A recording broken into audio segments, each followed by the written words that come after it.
भले ही राबड़ी देवी और लालू प्रसाद यादव अपने 19 साल पुराने बंगले को खाली करने को राजी ना हों, लेकिन राजनीति की धुरी पर अब राबड़ी देवी का आवाज है। चुनाव के बाद बिहार का जो पहला राजनीतिक मुद्दा बना है वो राबड़ी देवी का वो सरकारी आवास है जिसमें वो बीते 19 सालों से रह रही हैं। अब भले ही वो राबड़ी देवी के लिए आवंटित होर्डिंग रोड वाले नए बंगले में शिफ्ट होने को राजी ना हों, लेकिन इतना तो तय है कि उन्हें न सिर्फ 10 सर्कुलर रोड वाला पुराना बंगला खाली करना पड़ेगा, बल्कि कुछ ही दिनों के अंदर उन्हें नए बंगले 39 होर्डिंग रोड को भी खाली करना पड़ेगा। और इसकी वजह न तो मुख्यमंत्री नीतीश कुमार हैं, न बीजेपी है, न एनडीए की सरकार है, बल्कि इसकी असली वजह उनके बेटे तेजस्वी यादव हैं, जिनके 2 फैसलों ने उनके माता पिता का बेघर होना तय कर दिया है।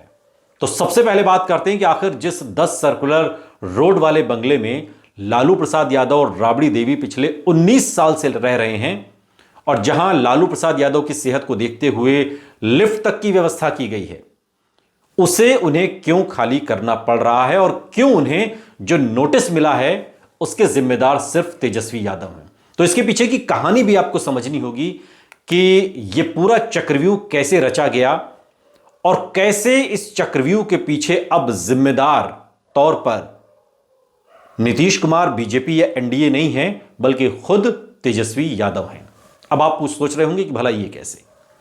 राबड़ी देवी की जगह पर नीतीश कुमार को मुख्यमंत्री बने जब, तो पटना के मुख्यमंत्री आवास एक अणे मार्ग को राबड़ी देवी को खाली करना पड़ा, जहां पर वो बतौर मुख्यमंत्री रह रही थी।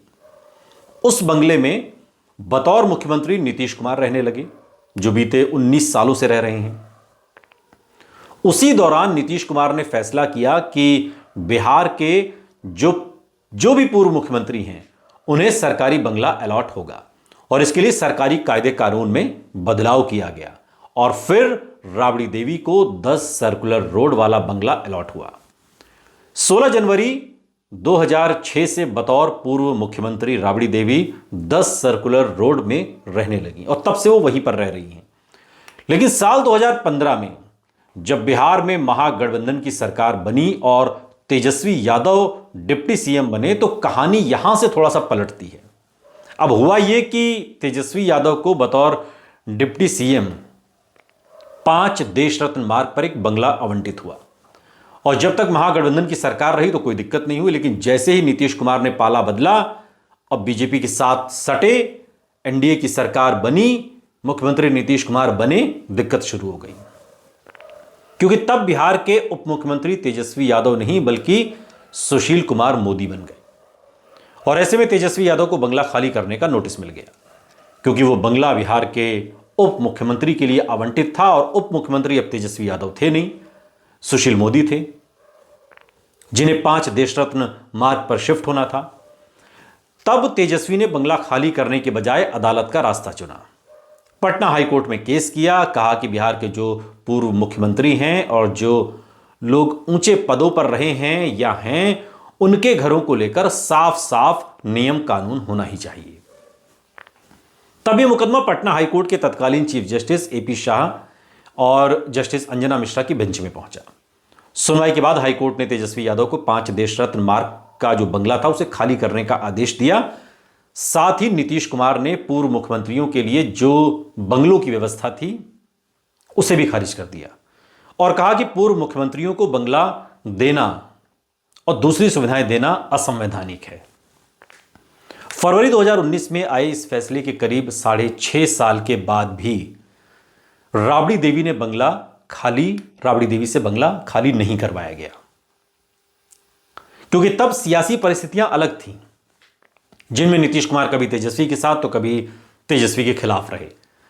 लेकिन अब जब 2025 में एनडीए के पास इतना विशाल बहुमत है, बीजेपी बड़े भाई की भूमिका में है, फैसले लेने के लिए अख्तियार भी बीजेपी के पास भरपूर मात्रा में है, तो राबड़ी देवी को अब बंगला खाली करने का नोटिस मिल गया है।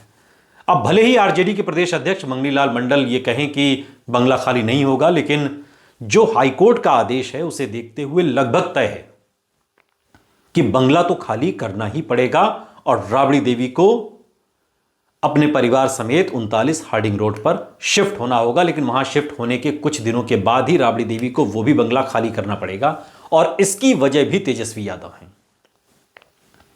क्योंकि राबड़ी देवी को जो 39 हार्डिंग रोड का बंगला मिल रहा है वो उन्हें विधान परिषद में नेता प्रतिपक्ष के तौर पर मिल रहा है। लेकिन 2025 के विधानसभा चुनाव में जो करारी हार आरजेडी को मिली है, उससे राबड़ी देवी के विधान परिषद में नेता प्रतिपक्ष की कुर्सी पर भी संकट मंडरा रहा है। कुल 75 सदस्य होते हैं विधान परिषद में, 27 सदस्य बिहार विधानसभा के सदस्य चुनते हैं, 26 सदस्य स्थायी निकाय से होते हैं और 12 सदस्यों को राज्यपाल मनोनीत करते हैं। 6 सदस्य शिक्षक कोटे से, 6 सदस्य स्नातक निर्वाचन क्षेत्र से चुने जाते हैं। विधान परिषद में नेता प्रतिपक्ष होने के लिए कम से कम पार्टी के पास 9 विधान परिषद सदस्य होने चाहिए। फिलहाल तो 14 हैं, लेकिन सदस्यों की ओर से निर्वाचित कुल 8 हैं, जिनमें राबड़ी देवी, अब्दुल बारी सिद्दीकी, सैयद फैजल अली, डॉक्टर उर्मिला ठाकुर, मोहम्मद फारूक, अशोक कुमार पांडे, मुन्नी देवी, मोहम्मद सोहेब, सुनील कुमार का कार्यकाल खत्म हो चुका है। और स्थानीय निकाय से नागेंद्र, विनोद कुमार जायसवाल, कार्तिक कुमार, अजय कुमार सिंह, सौरभ कुमार, कुल 6 लोग हैं। लिहाजा राबड़ी देवी नेता प्रतिपक्ष हैं। पिछले विधानसभा चुनाव में आरजेडी के पास 75 विधायक थे, तो विधानसभा सदस्यों की ओर से निर्वाचन में 9 सीटें मिल गईं। लेकिन इस बार आरजेडी की कुल सीटें 25 हैं, तो ऐसे में विधान परिषद की कोई एक भी सीट अकेले दम पर जीत पाए ये बहुत मुश्किल है। यानी कि ये संकट भी मंडरा रहा है कि वो एमएलसी रह पाएंगी भी या नहीं, यानी कि ये बंगला भी उनसे छिन सकता है।